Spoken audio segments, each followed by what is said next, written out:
Hey guys, the section of violence here. We're gonna get into the second 1FC card. That's 1FC Prime 3.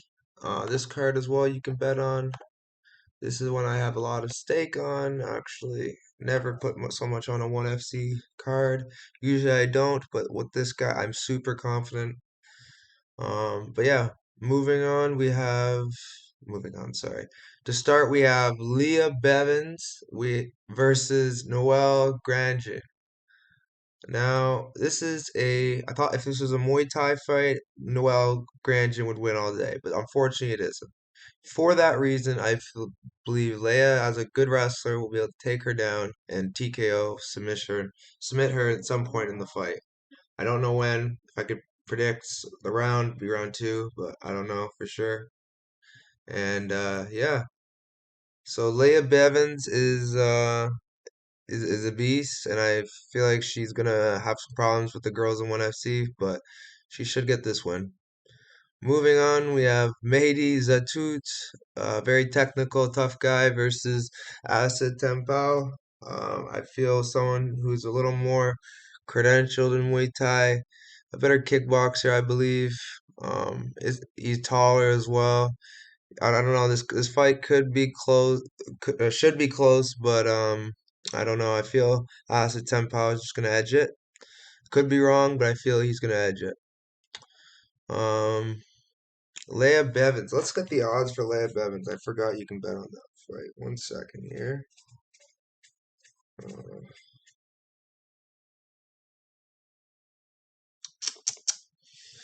let's see what we got to work with.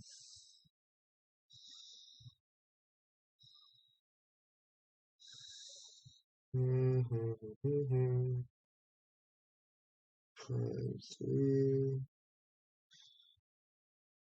So Leia Bevins is negative. Okay, one. So she is negative 135. I could take those odds.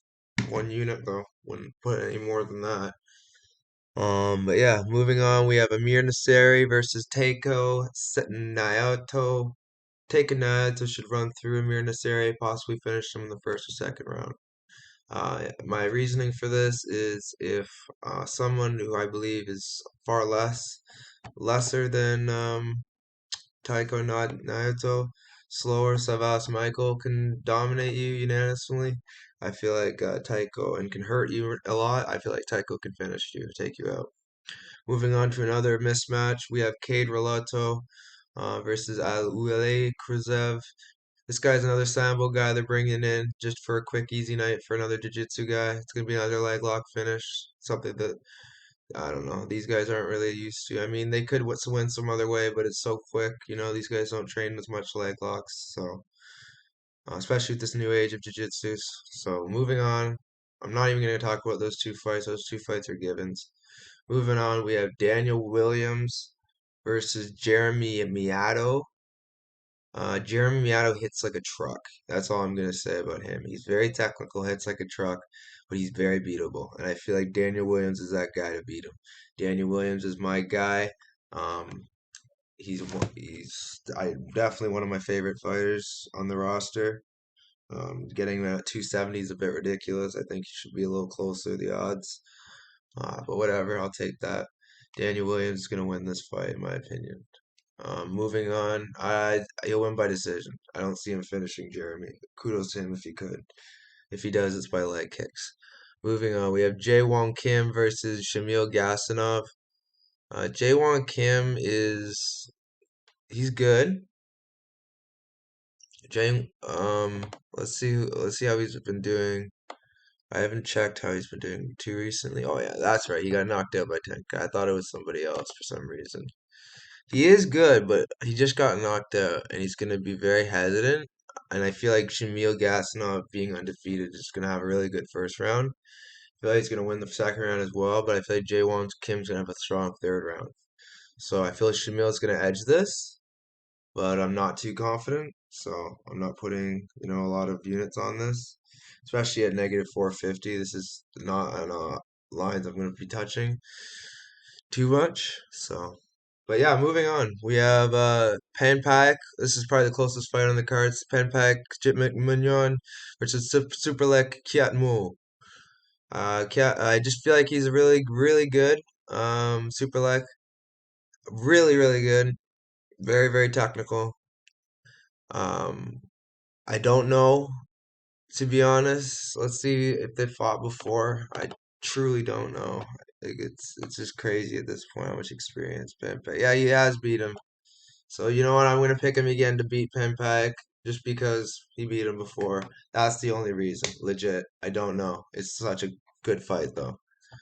I'm going with um I'm going with Superlek here. Moving on, we have Sin what? Kim Klimny versus Reagan Ursel. No, Simpson is very, very like he's a beast. He hits hard, but he's a little bit reckless.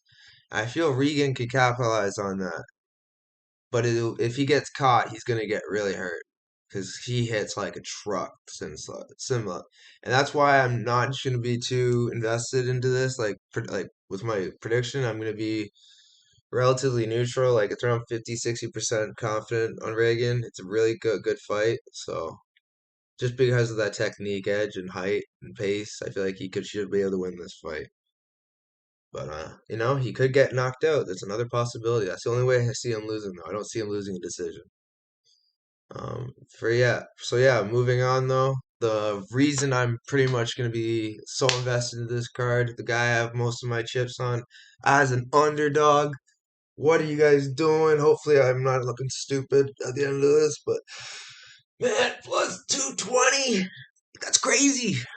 I gotta take those odds. Fabricio Andrade, like unbelievable fighter. He has beautiful striking. He's a Muay Thai champion. He hasn't lost in ONE FC yet. Uh, he's been finished before. Ooh. I guess that was early though in his career before he started training out of. I don't know, man. It's definitely a wild card. I'm not like, saying that like it's gonna for sure happen. The one thing that John Lineker has that I worry about is steroids in his system, and he is hitting like a truck. So I do worry about that, but I feel Fabricio Andrade is just hitting his groove right now, beating. Oh, look at these guys he's beating. Jeremy Pacquiao, no slouch. Kwan Hills, no slouch. Shako Sato's, no slouch. Mark Abdelatos, no slouch. Like I feel like he could beat John Lineker. I don't feel like he'll be submission, but I do feel like he has the potential to beat him. And yeah, I don't know how. Maybe body kick, hopefully, but I'm definitely gonna be really excited for that fight. Tuning in, rooting for Andrade the whole way, man. Let's go Andrade. But yeah, let's go. Usually I'm very confident here, but I'm decently confident in Fabricio, but not overly just because of that power. It's scary, man. He has scary, scary power, John Lickert has. But then again, like he did make a good point. Bibio Fernandez got dropped him, so if he can do that, Fabricio should be able to really hurt him. But anyways, let's go through the card, quick recap, and or not quick recap, but we'll go through who I'm most confident with. So definitely, like I said, or not, it changed after I saw you beat him. But okay, then I have to say Daniel Williams at 52%. It's a very close fight. Not confident overly. Um, I'd say Shamil Gas at 55% as well. It may look stupid for these percents, and they may be higher, but I'm just gonna stay safe for this, even though I'm not in the main event. Um, Acid Pau, 52%, and that will be it. And at 55%, we have Leah Bevins.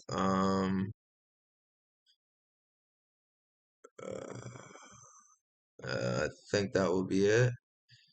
Um, then we have Superlek Kietmo, Reagan Ursel, and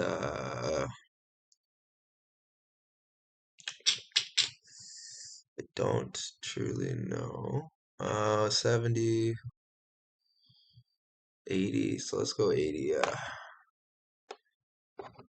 Let's go Fabricio Andrade.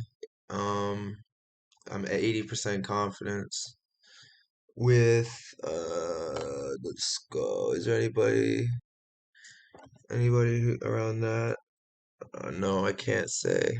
So then we'll go 90% confidence. Taiko Naito. 95% confidence, probably the lock of the card, even though you can't bet on him. Cade Rulotolo.